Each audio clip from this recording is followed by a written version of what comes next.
Buenas, buenas. Hemos vuelto. No hemos vuelto, estamos empezando. Para los que nos vean, Claro, hemos vuelto del más allá por problemas técnicos. Estamos grabando el programa, como dijimos ahí en el chat, así que bueno, disfrútenlo diferido, pero va a ser lo mismo. Es un programa distinto, pero es lo mismo. O sea, la esencia es la misma, nada más que lo ven 2 horas después, básicamente. Claro, es lo mismo, no puede interactuar con nosotros, pero bueno, volviendo, porque esto empieza así, yo volví al programa de un letargo medio extraño, de ahí que caen las tinieblas y estamos solos hoy. Nos dejaron a Angie y a mí con el poder, se puede decir. Es muy bueno eso. Es el poder. Puede estar muy bueno. Nada, bromeamos un poco con que era a propósito esto, obviamente. Sí. Es a propósito. Sí, yo creo que sí. Los corrimos, hemos sido abandonados en realidad por Mariana Zárate y Matías Condito, quienes están conectados, encima, no sé qué están haciendo, por qué no vinieron, pero están conectados. Esa es la gran incógnita, ¿no? Si están conectados desde el celular en lugares ignotos, ¿por qué no están acá? O son fantasmas. Sí, claro, pueden haber muerto. Pueden haber muerto y no nos enteramos, y ni nos vamos a enterar hasta dentro de 1 hora y media. Y descubrimos una forma de comunicarnos con el más allá también, bueno, si es así. Sí, si ojo, querés, lo vamos a monetizar esto, chicos. Así que, Bueno, Mati, tenemos ¿cómo novedades. estás? Sí. Bien, acá, bien. Volviendo a la dinámica, a la no dinámica, porque somos dos. Somos dos, pero bueno, está bien, alternar la dinámica. Matías está me pidió que diga que hoy es 16 el enano llorón, ¿era? El enano, a ver, enano... No me acuerdo. Algo, bueno, viste que Matías con los números es como yo no bastante... juego mucho a la quiniela, así que no sé bien. si existe, pero bueno. Tenemos novedades, ¿buenas o malas? Y buenas y malas. Quedamos sorprendidos con la muerte de Rob Reiner. Rob Reiner, digo bien, sí. Muy importante para la industria estadounidense de cine y televisión, y sobre todo la forma en la que se dieron las cosas, porque bueno, lo encontraron con su esposa en la casa y el hijo parece que tiene algo que ver, están investigando, pero fue como un shock de la semana, ya que hablamos de lo que vemos o no vemos en la semana, fue un shock de la semana. Sí, un gran director, poético, ¿no? Porque murió con la señora, ¿no? O sea, ¿cuántos tienen esa posibilidad? O maldición. También Jim Hackman le pasó lo mismo, ¿no? Sí, así que Hollywood te hace morirte con tu pareja, o sea, el amor para toda la vida funciona, chicos. Y volviendo a Rob Reiner, un gran director de Misery, Cuenta conmigo, Cuestión de Honor, un gran adaptador, como decía antes hace un rato, de Stephen King. Sí. Y hablando de Stephen King, a Mariana, fanática de... Welcome to Derry. Estamos... ¿Me dijiste Mariana? Sí, te dije Mariana, perdón. La confusión es total. Es que estás ocupando su lugar y... Perdón, estoy ocupando el lugar de Mariana. Y la edad, viste, mi edad también. Bueno, pero bueno, Matías también se equivoca los nombres. Sí, y es más joven. Bueno, la cuestión es que vieron que estábamos muy manijas con Welcome to Derry, que para mí se volvió cada vez mejor. Marian le había soltado la mano en el primer capítulo, está bien, es válido, no capítulo todo el mundo. 1, Mariana. Capítulo 1, le tendrías que haber dado más oportunidades. Has visto cada cosa peor. Sí. Pero bueno, viste, a ella no empatiza con el universo de Stephen King, que está bien porque no le gusta a todo el mundo y está bien que pase. Así que está perfecto, es válido. Y Matías Condito se había enganchado un poquito más. Y vos creo que también, ¿no, Mati? Yo tuve mis momentos, es como la vida, chicos. Sub y baja, una montaña rusa. Empecé amándolo, después el 2, 3 y 4 no me terminaron y después 5, y después la subida fue increíble, la verdad. ¿Pudiste ver el último capítulo? Sí, vi el último capítulo, es una gran serie. Súper recomendada, no vamos a spoilear mucho porque creo que se merece el visualizado. Después de Hill House, me parece... La maldición de Hill House, estuvo buenísima. Parece uno de los mejorcitos de terror en serie que estamos viendo y viviendo. Además el final abre la puerta a un universo para explorar de It, que puede ir... No voy a decir mucho, pero puede empezar a viajar en el tiempo. El muchacho, que ya está hablado eso en las películas. Pero bueno, acá se confirma un par de cosas. Mírenlo, por favor. Bueno, para mí, y con esto cierro, es lo mejor que viene el año a nivel series. Y sí, como dijo Mati, hay cosas que no están en el libro que Andy Muschietti entendió muy bien para dónde llevar. Y eso hace que la serie sea sólida como una piedra. Tiene sus detalles, obvio, pero a nivel guión es sólida y es coherente. Y aún proponiendo cosas nuevas que no estaban en el universo en realidad de Stephen King. Claro, y hay muchísimos guiños a toda la literatura de Stephen King. Son pequeños, son muy finitos, pero si sabes leer entre líneas vas a encontrar al Resplandor, a la Torre Oscura, a un montón de guiños a todo el universo, porque sí, alguien le gusta un poco de Stephen King, sabe que todos sus libros y todas sus cosas están interconectados en un gran universo, ¿no? Bien. Pero bueno, otra triste noticia es que murió Héctor Alterio. También, Héctor Alterio. Una leyenda del cine nacional, también lamentamos mucho su muerte. Y participó de la primera película argentina en ganar un Oscar, que es La Historia Oficial. La Historia Oficial, peliculón. Si nadie la vio, por favor, véanla. Sí. Además, cuenta la fotografía del Chango Monti. ¿El Chango Monti era? Ay, me parece que sí. Chango Monti, no sé si no falleció hace... Félix Monti, sí, el Chango Monti. Que no falleció hace poco. No. Entonces me equivoqué. Otro director que irónicamente es el mismo director de fotografía que El secreto de sus ojos, que es la otra película argentina que ganó un Oscar. Sí. O sea, miren cómo influye la fotografía en la selección de una película que puede ir al Oscar. O sea, nada menor, chicos. También. ¿Y qué más tenemos, Angie? Ay, Dios, te voy a decir a Marian de vuelta. Dios mío. Bueno, no, pero es... Sí. No, ya me parece que estamos en condiciones de generar un contexto para hablar del invitado, porque hay que generar un contexto antes de presentarlo. Ok, y pará, ¿no tenemos que hablar de los números? Los números. Igualmente no, era solamente, pero no en detalle, porque quiero que vayan al post de Matías Condito. Vamos al post de Matías Condito. El fin de semana, el fin de semana, hizo un post sobre las cifras. De todo el cine de terror argentino. Sí, y obviamente no son buenas noticias, como siempre decimos acá. Y bueno, vayan a leerlo porque ahí también se analizan un montón de cuestiones, como bien sabe Mati, que me parece que es el que más sabe de números respecto a la industria del cine, más que todos nosotros. Pero básicamente creo que eran 30.000 espectadores en todo el año, en todas las películas de terror, y llevándose muchas de esas salas 1978, como en el podio. Y después todas salas de 200 personas, 300 personas, que creo que decía que era 1% del público que va a ver terror nada más. O sea, viste que Dani el otro día, Dani de la Vega, invitado que tuvimos en el programa anterior, decía que sentía que la gente no iba al cine. Yo creo que no. No creo que sea una sensación, creo que es una realidad. No, pero a ver, con estas cifras, porque vos estrenás, volvemos a lo mismo, la discusión de los primeros programas. Acordate que, obviamente, estábamos evaluando qué pasa con El Conjuro y qué pasa a nivel marketing. Por ejemplo. Con Together, y qué pasa con el cine mainstream, qué pasa con el cine... el terror, como le dice Mati, elevado, pero que está apuntado a un público que no va a llevar millones de espectadores. ¿Y qué pasa con el cine de género argentino? También. Entonces son tres aristas de un mismo tema y que para mí no tienen la misma cantidad de espectadores, ya sea desde la cómo se lo vende. Totalmente. O qué pasa ahí, ¿no? Tenés el mainstream, tenés el indie internacional y después tenés el argentino que cae a los premios de lo que la gente ya... Bueno, claro. Y ahí también la pregunta es, ¿se vende bien? ¿Lo vendemos mal? ¿Se informa mal a la gente? ¿Llega a poco público? ¿Termina apostando más al boca en boca y se cae en el intento? Claro. Eso es lo que hay que analizar de por qué no suben esos números. Y bueno, nada. Por eso, Dani decía que la gente no iba al cine. Obviamente se refirió, me parece, al cine de género argentino, porque para mí no es que la gente no vaya al cine. Después de la pandemia hubo un montón de contexto y para mí hay que analizar de ahí en adelante porque... No, porque cuando vienen los blockbusters, por ejemplo, se estrena Avatar ahora y ya no hay entradas. Entonces... Y un preestreno, hubo una función de un preestreno que es mañana. Claro, entonces, y después toda la gente le dice, no, Avatar es mal, pero está bien, pero te llenó todas las salas. O sea, no conseguís entradas cada 2 fines de semana. Entonces, por eso, no es que la gente no va al cine, la gente está, para mí, viendo ver. ¿Dónde elige pagar la entrada? Y seguramente la mayoría de esas entradas no vayan al cine argentino de género, lo cual sí es preocupante. Y bueno, hay que ver cómo se revierte un poco la cuestión, que para mí está bueno porque con todo este aluvión, también hablamos del aluvión de los realizadores que recién empiezan, por ejemplo Facu Nuble, que es director de fotografía, pasó a hacer su primera película. Claro. Entonces, cómo se van perfilando como nuevos realizadores, espero que sigan haciendo películas. Ojalá. Bueno, para mí este año estuvo bueno a nivel cine de género nacional. Claro, entonces vayamos por ahí. El público te va a acompañar porque si no, después se te cae. Y hablando de realizadores y nuevos realizadores, tenemos un invitado acá, ¿no? Sí. ¿Podemos avanzar? Tenemos un invitado. Avancemos de una vez. Avancemos que hace muchos años, 2001 casi, hizo su primer ópera prima, una película que pasó en varios, Primer Rojo Sangre, estuvo en el Festival de Mar del Plata, una película que era cine de guerrilla, experimental, cine de hambre de filmar, de querer demostrar que se podía hacer cine con bajos recursos y con mucho amor y mucha pasión.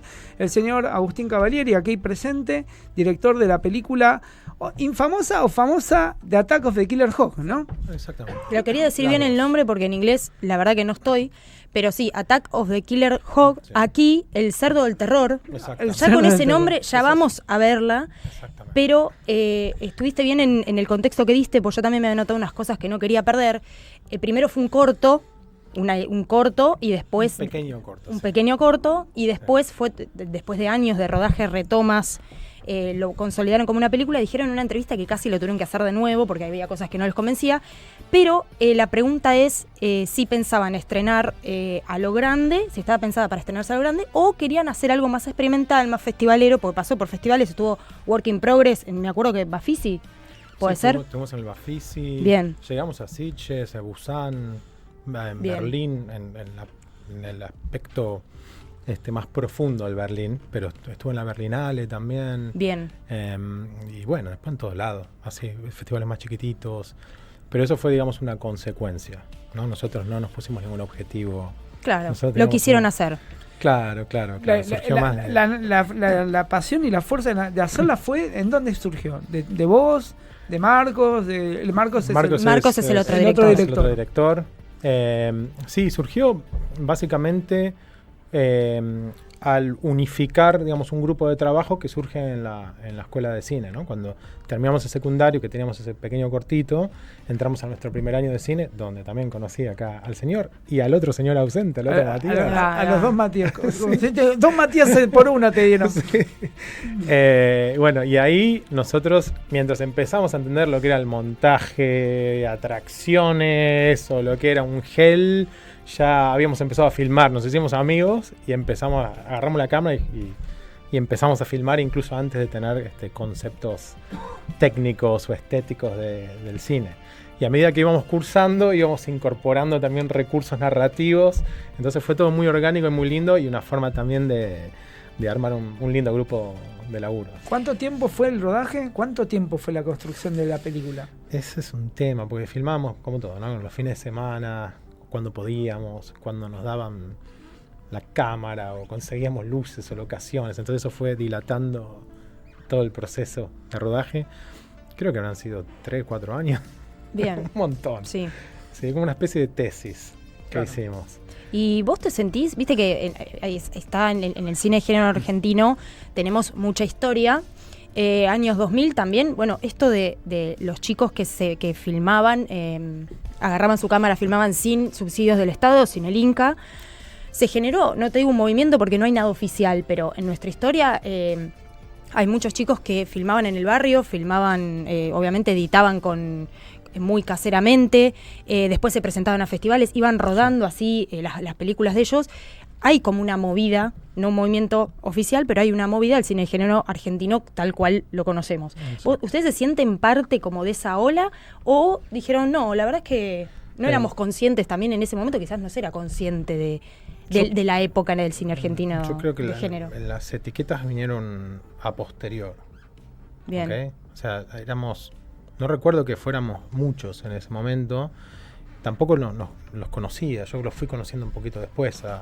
En el momento que nosotros sacamos Killer, creo que estaban Habitación para Turistas, Plaga Zombie y algún otro por ahí. Creo que Tetsuo Lumiera estaba arrancando con algo Sí. por ahí. Sí. Fin.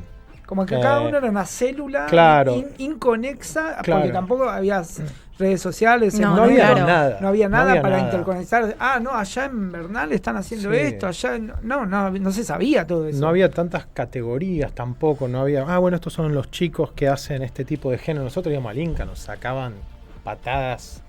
Claro, Porque ¿qué es esto? ¿Qué es esto? ¿Qué querés? ¿Yo plata? ¿Qué buscás? Mm. Y después yo me di cuenta, bueno, vamos a seguir contando. Yo me voy de Argentina, vine en los últimos 10 años 2 veces nada más. Ahora voy a venir más seguido. Pero vi que se fue formando todo esto ¿no? Como, bueno, hay un universo, hay gente que hace cine, empezó, bueno, lo que era, ¿cómo se llama? Ventana Sur, Sí. ese tipo de cosas, empezaron un poquito después.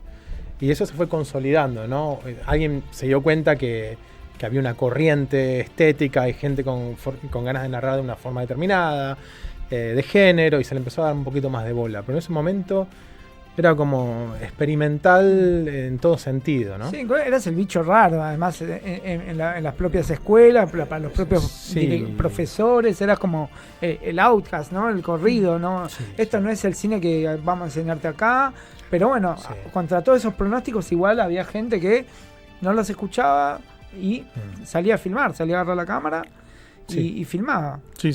Había ganas, había un ímpetu, unas ganas de contar algo, de divertirnos, de experimentar, todo muy lindo, ¿viste? Cuando uno es joven. El cine está romantizado también, ¿no? Yo nunca te pregunté, ¿por qué ¿por qué este género fue la primera elección en vez de comedia, dramatismo? ¿Por qué el terror, el gore? terror. El gore a este nivel, el gore bizarro, el gore incómodo. Sí. ¿Por qué es el primer eslabón para arrancarla con la cámara? Yo creo que por negligencia de mis padres y de mi abuelo, que mi abuelo era muy cinéfilo, y a lo mejor yo creo que me hizo ver Doble de Cuerpo de Palma cuando tenía, no sé, 6 años. 7 años. Entonces, mirá, vení esto, mirá qué lindo el taladro. Bueno, hay un taladro. Claro, sí, es un cuchillo de cocina en realidad. Sí, el cuchillo eléctrico. de cocina. Sí, exactamente. Bueno, todas esas referencias vienen de mi tierna infancia. Claro, y después a todos nos papó con Hellraiser. Claro, todos venimos. A mí lo que pasó es eso, me regalan alguien, no sé quién, un amigo de mi viejo que vivía afuera, le trajo una VHS, entonces, viste, el boom de los videoclubs ahí en los 90. Entonces yo iba y tenía carta blanca para ver lo que sea. Y a lo mejor me llevaba Gremlins, House 2, de las películas de ninja, de Yoko Tsuji, de Kano, cualquier cosa podía venir en ese pack y nadie me controlaba. Entonces era como si alguien te pega así una piña en el tercer ojo, se te abre la glándula pituitaria y empezás a incorporar imágenes de todo tipo, de distintas latitudes. Donde podía haber cuentos asombrosos qué sé yo, de Spielberg en ese momento, bueno, incluso también La Dimensión Desconocida, ese tipo de cosas, o Mishima, qué sé yo, cualquier cosa japonesa. Y eso tratar de canalizar todo en tu primera ópera prima. Claro. También es como un menjunje a veces. Eso te iba a decir, ¿no? Porque empezó por ahí, o los escuchaba también en una entrevista, que empezó, la idea al menos era tipo policial negro, porque son dos detectives que empiezan a ver cómo puede resolver un caso varios casos de un asesino serial. Tiene mucha comedia negra, tiene bizarro. Bueno, nada, es totalmente experimental en ese sentido. Ellos quisieron como abarcar eso. Bueno, supongo que deben haber tenido sus referencias, como vos decís, desde la niñez o la adolescencia, ambos. Y bueno, empezaron a meterlas así de a poco, ¿no? Uno cuando empieza a filmar me imagino que quiere como meter esas reminiscencias que incorporamos con tanto amor. Sí. Iban saliendo, además, la forma de filmar, o sea, lo que nos propusimos o lo que nos fuimos dando cuenta también sobre la marcha, era que el discurso era más bien onírico, ¿no? Como cuando vos encontrás a alguien en un sueño y eso a lo mejor te gatilla algo y ese algo después te gatilla algo más y de ahí hay toda una concomitancia de ideas que van como regurgitando todo y al final tenés una especie de estructura dramática. Muy Lynch también todo, ¿no? Muy Lynch. Sí, está ahí. Bueno, lo que pasa es que ahí también cuando entras en la escuela de cine empezás a ver Eraserhead, ese tipo de cosas. A mí me quemó la cabeza, me encantó. Sí, yo creo que hubo cositas lynchianas. Y cuando te diste cuenta de la película la tenías terminada, que tenías un producto cerrado y ¿qué hacemos con esto? ¿A dónde vamos? Claro. Esa es la gran pregunta, ¿no? ¿A dónde llevo este VHS, este DVD? Sí. ¿Qué pasó ahí? Bueno, yo malísimo, para eso el productor nos ayudaba en eso, ¿no? Él iba, hablaba con gente, yo era malísimo. Sí, lo que hacíamos, por ejemplo, en Mar del Plata, nosotros íbamos con VHS, hacíamos copias, estuvimos en el Festival de Mar del Plata también, muy linda experiencia. Todas las experiencias de festivales son hermosas, me encantaron. Y envolvíamos los VHS en papel de diario, los repartíamos como si fueran, ¿viste? Estamos hablando de VHS, señores. O sea, imagínense el tipo de distribución que había en ese momento. Sí, éramos, dividimos. El director de fotografía le decía, bueno, vos vas a LEM, te llevas 4, yo voy acá a Chichilo y tiro 3 o 4, así hacíamos las cosas. Claro. Eso pasa mucho, ¿no? Que los directores se terminan Sí, convirtiendo... golpeando puertas y ofreciendo su película. sí. Su arte, ¿no? Sí, Porque es lo que termina. exactamente. El director se tiene que terminar como un productor porque no encuentra un productor que le quiera distribuir y todo tu arte queda ahí en un soporte que no puedes hacer llegar al público. Bueno, ahora con las redes y con la distribución y puedes subirla hasta gratis de internet si querés, pero si no recibís plata, ¿cómo hacer la próxima película? ¿No? También. Sí, era abrumador, era angustiante. Sí. Todo, el proceso de filmación y después la distribución es otro mundo donde te quedas mudo y decís, bueno, ¿qué hago? Ahora creo que hay miles de posibilidades para crear, para llegar a la gente. Es hermoso lo que está pasando. Sí, es mejor, pero seguimos como hablábamos hoy, aunque se distribuya, aunque llega al cine, tenemos esto que no fluye, no es una rueda que circula. Que esté aceitada correctamente como para que... O sea, tenés ejemplos quizás hermosos, como cuando has hecho La Maldad, que generó un hype, que decís, bueno, quizás esta es la chispa que enciende todo el proceso productivo del terror, pero no duró. Si no hay un acompañamiento masivo, salvo las redes, un par de youtubers que pueden decir, che, vamos, no hay un acompañamiento fuerte ni nacional ni de productoras grandes que quieran apostar por este género, ¿no? Sí. Y contamos, ¿por qué te decidiste después de hacer la peli y dijiste, bueno, me voy? No filmar de vuelta, me voy. Sí, bueno, eran épocas difíciles, ¿no? O sea, el 2001. Recuerden, gente, 2001. Todo por ahí. Convertibilidad, se fue al tacho. Sí, había pocas esperanzas. Era poco todo trabajo, muy low future, poco laburo. Poco laburo, aclaramos, poco laburo en la industria. Entraban casi 300 alumnos por año, por escuela o más. ¿Y cuántos iban a llegar? 20 a cada casa productora. Así es que había casa productora y no se produce como se produce ahora, ¿no? Estábamos hablando que en ese momento estaba Cuatro Cabezas, Polka y deja de contar, Idea del Sur, y ya está. Exacto. O sea, ¿no le viste ahí como el futuro? No sé si tenías otra película pensada y te fuiste. Sí, tenía otra película a desarrollar. Siempre escribí, igual sigo escribiendo cosas. Es como que nunca me fui, siempre estuve en las adyacencias del terror y lo fantástico, buscando fuerzas para volver del más allá. ¿Y volverías a filmar acá? Yo sí. Sabes que sí, creo que le estaba hablando antes con Mati que sí, me parece que me verás volver. Es un buen momento. Es un buen momento, porque es como que ya cumplí un ciclo en todo lo que es Hollywood. Ahora vamos a hablar de claro, eso. Vos te fuiste a encontrar la suerte del mundo. No se pasa nada acá. Voy a hacer una doble apuesta. Voy a ver qué onda afuera, cómo se filma. Fue un poco también una cuestión de curiosidad, ¿no? Así, onda, bueno, a ver, me voy. ¿Tenés guita? No. ¿Tenés contacto? No. ¿Tenés laburo? ¿No hablas inglés? No. Vamos para allá. No importa. ¿Viste? Saqué la carta al tarot. Perdón, pero el Cerdo de Terror está hablada en inglés. El Cerdo de Terror está hablada en inglés. Perdón, y muy bien, ¿eh? Tenés razón. No es que es un inglés, medio de dónde lo sale. No. Estoy viendo una película extranjera. ¿Por qué inglés? ¿Para venderla mejor? ¿Para decir, hablamos mal español y hablamos en inglés? Por varios motivos. El principal porque justamente este corto era una especie de trabajo para la clase de inglés. Bueno. Arranca así. Arrancó ahí. Arranca así. Por eso. Entonces estaba hablada en inglés y después dijimos, bueno, aprovechemos esto. Es lo que te digo, ¿viste? Cualquier cosa la utilizamos para usarla y que sea un detonante para seguir para adelante. Nos encantaba esa idea de ir reinterpretando lo que iba pasando a lo largo del camino y ver dónde terminaban las cosas. Entonces a partir de ahí dijimos, bueno, hagamos una especie como de parodia de cine yankee, usando todos los clichés que puedas encontrar y jugamos con ese subtexto, ese doble sentido a lo de Luthier, ¿viste? Donde tenés cosas que se dicen que después se traducen de otra forma. No sé si han visto las cartas de color cuando está con los tambores, cuando traduciendo. Un poco de Luthier hay por ahí también. Y bueno, nos decías, fuiste sin saber nada, a apostar a un universo. Claro, me fui a juntar kiwis a Nueva Zelanda. Así, como pasar el Cerdo del Terror. Después trabajé un poquito acá en algunas productoras, pero lo encontraba como bastante limitante todo, ¿no? Era para hacer cosas, no sé, truchas o limitadas. Claro. O sea, me encontré un techo ahí y dije, no, quiero un poquito más. Entonces ahí me fui a la aventura, como quien le sale la carta cero del tarot, ¿viste? El loco. viste, que está caminando al borde del precipicio, vamos, sin guita, eso, sin contacto, sin nada, y me fui. Y en ese momento la única forma, yo no tenía pasaporte europeo, ahora sí, que también es muy importante, ¿no? La industria, porque si no, no te contratan, ¿viste? Esas cosas en negro, Claro, no pagarle a la que buscar gente. una visa de trabajo. Claro, es como que me metí en un universo completamente diferente. Acá a la gente se le paga, acá la gente está en blanco. Claro. Digo, wow, ¿dónde estoy? Qué raro.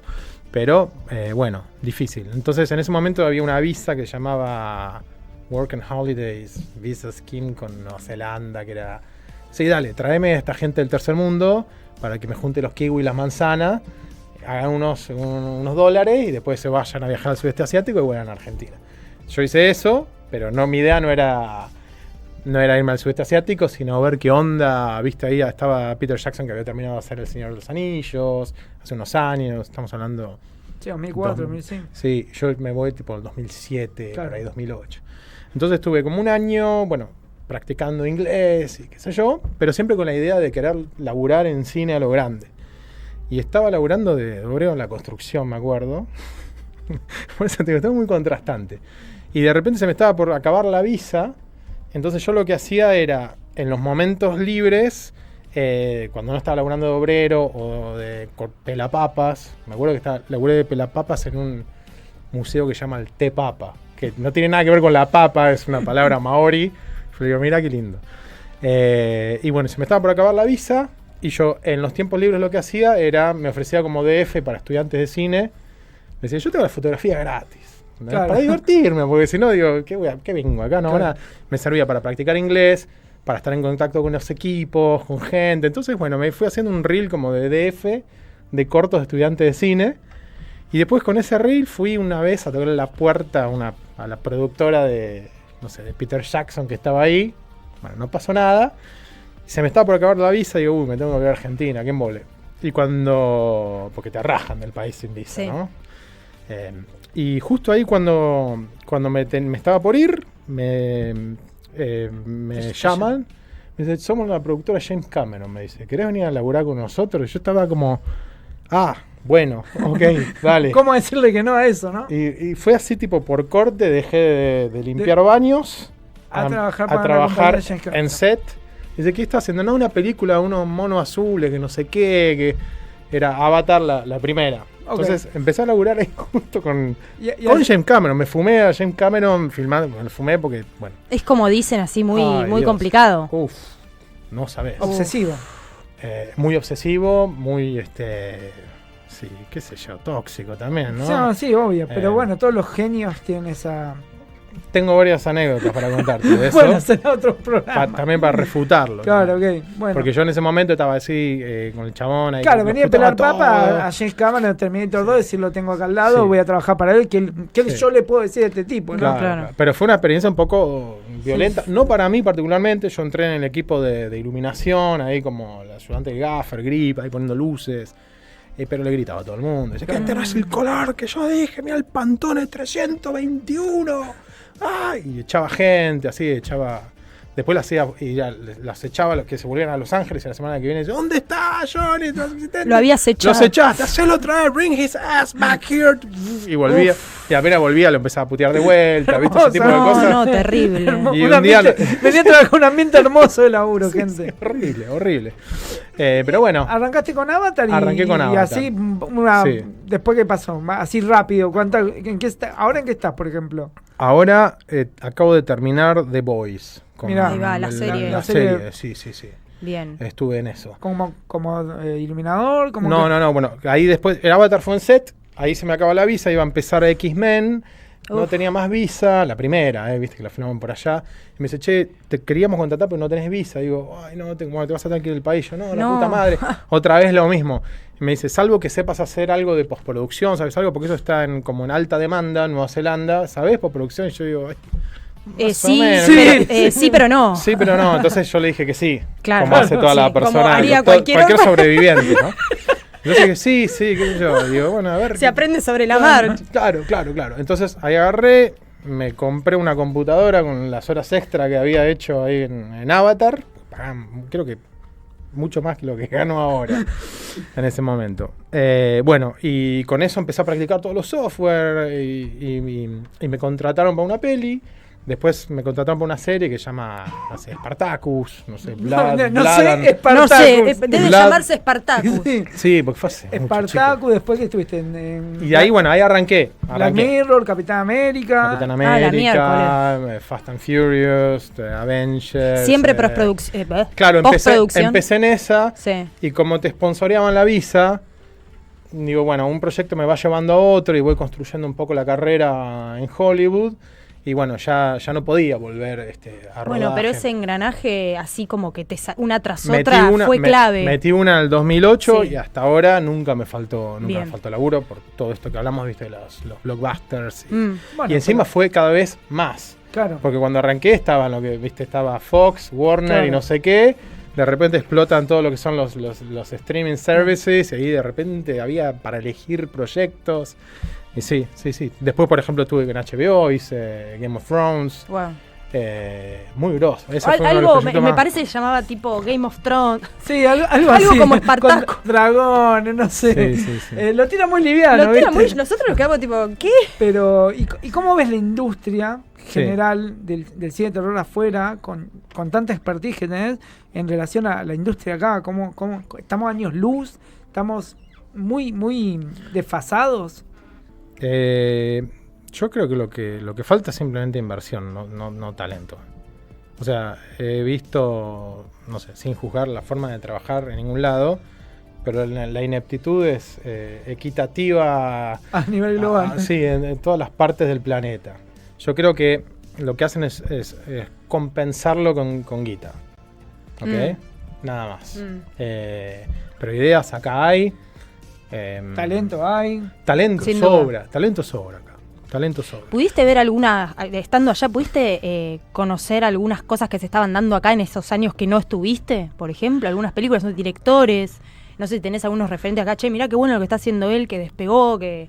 Sí, pero me costaba verlas, o sea, escuchaba nombres, ¿no? Como Claro. Daniel de la Vega, bueno, Sí, obviamente es un tipazo que viene ya hace mucho, sí. pero no vi casi nada de lo que hizo, ¿entendés? Claro. Y me encantaría ver, no sé cómo acceder a todo eso. O sea, no llega nada de No esto. no llega nada. Ni la No noticia, llega ni nada. la... Por conocidos por ahí, hablando con- sí, por noticias conocidos. sí, cuando se echa la maldad, esa sí pegó. Sí, bastante. esa sí. Fue como que, Pero- las esparció. Bueno, pero estaba Sí. Shudder atrás, ¿no? Que potenció Claro. mucho eso también. Claro, ¿no? Y hay películas argentinas que estuvieron en Netflix.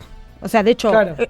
yendo mucho más para atrás, Daemonium estuvo en Netflix, Claro. sacando la serie, cuando hicieron el largo, que había quedado con un largo de 2 horas y media, me parece. Estuvo en Netflix un tiempo. O sea, Ahí va. ya podías acceder para esto es argentino. Claro. ¿Qué hice? Historia Bueno, del Oculto también llegó sí, a Netflix. exactamente. ¿La viste, Historia del Oculto? No. Bueno, no sé. Tengo que ver, me tengo que poner al día. Claro, me pasa, me allá, la pasé allá laburando. llegabas a consumir terror allá. Lo que pasa es que yo laburaba en el terror. O sea, me metí mucho terror, ¿eh? Sí. Metí mucho, mira, a ver, de terror, porque también hice el osito Paddington, ponerle huevadas así. Claro. Pero metí Walking Dead, hice mucho Walking Dead. Fear the Walking Dead también. la precuela de la sí, serie. Zombieland. Ahí Mirá. va. Y tengo mi CV de zombies. Y ahora acabo de terminar 28 Days Later de Danny Boyle. Ah, también bien. metí ahí un Tranquil, montón de zombies tengo en mi, El en mi currículum, carrera. te digo. No, es tremendo. Zombies senior, zombie master. No, el zombie no Reptiles se también mueve. tengo por ahí, explosiones, sangre, vampiro, también tengo cositas así. Pero, Mirá. claro, son muchas horas frente a la pantalla. ¿Qué pasa? Cuando trabajas en cine, en postproducción, estás 10 horas mirando eso, Sí, sí, llegas a tu además- casa, digo, bueno, ahora enciendo Netflix. No, No, quiero leer un libro, no claro, cualquier otra cosa que no sea... Claro, ver el pasto moverse. sí. Claro, porque, Sí, sí. porque estás viendo ni siquiera, estás viendo layer tras layer tras Claro. layer, ni siquiera estás en play viendo algo. Claro. Sí. Mucho. Entonces el Y- nivel de detalle es obsesivo también. Sí, mucha obsesión, porque hay un estándar muy alto de control de calidad. Vos sabrás más Sí, sí. del tema acá y lo que pasa en Argentina. A lo mejor ahí hay una especie de De desequilibrio, gap, ¿no? sí. Sí, ahí se lo toma muy en serio. No, lo que pasa es que yo lo nombré en otros programas también, que a veces la calidad hoy en día en las producciones depende de la cantidad de suscripciones y cuánto llega tu producto a la plataforma. Pues si la calidad va a ser que tu producto se retrase 4 meses y voy a perder 2 millones de suscriptores, no me sirve. Prefiero Claro. que se vea peor, pero que salga mañana en la plataforma. Sí. Entonces hay una balanza ahí que ahora suscripción le gana la calidad. Y es un tema que hay que tener bastante cuidado. Ujú. Pero bueno, por suerte todavía decís que hay un gap allá, que hay una calidad interesante.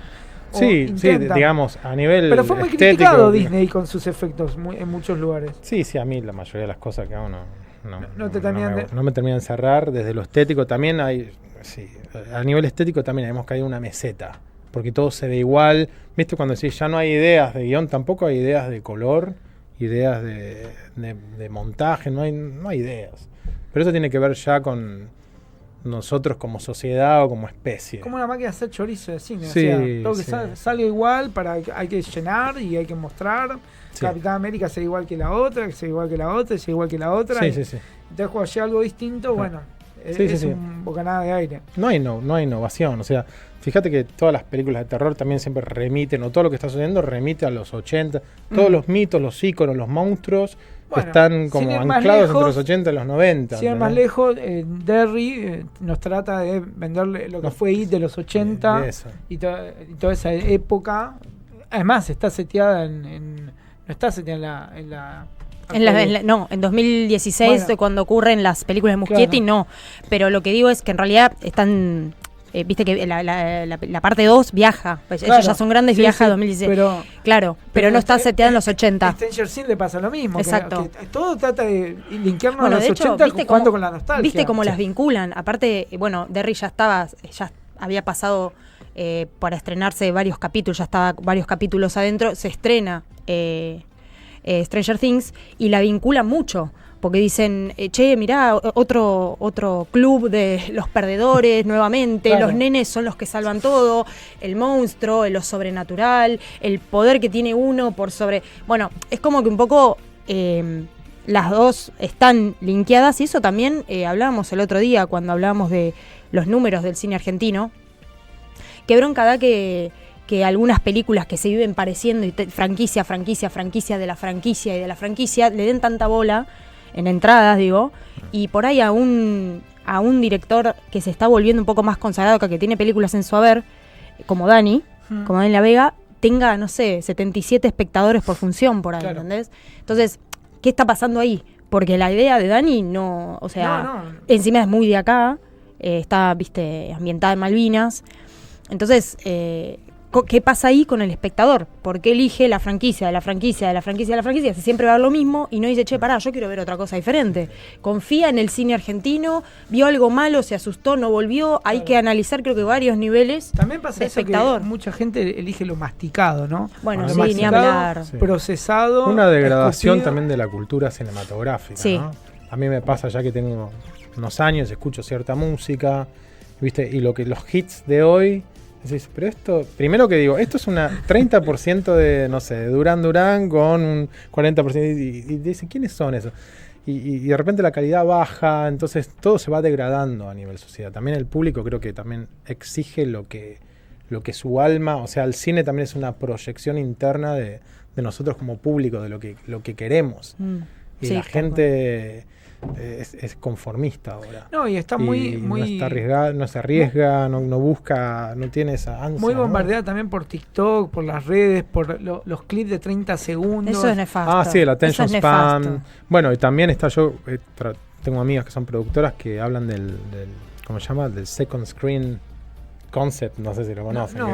Producen películas con el concepto second screen. Second screen, ¿qué significa? Vos estás viendo algo, pero como eso no te gusta tanto y querés ver otra cosa, entonces, pero que eso que no te requiera tanta información, porque vos estás viendo la primera pantalla, el primer contenido.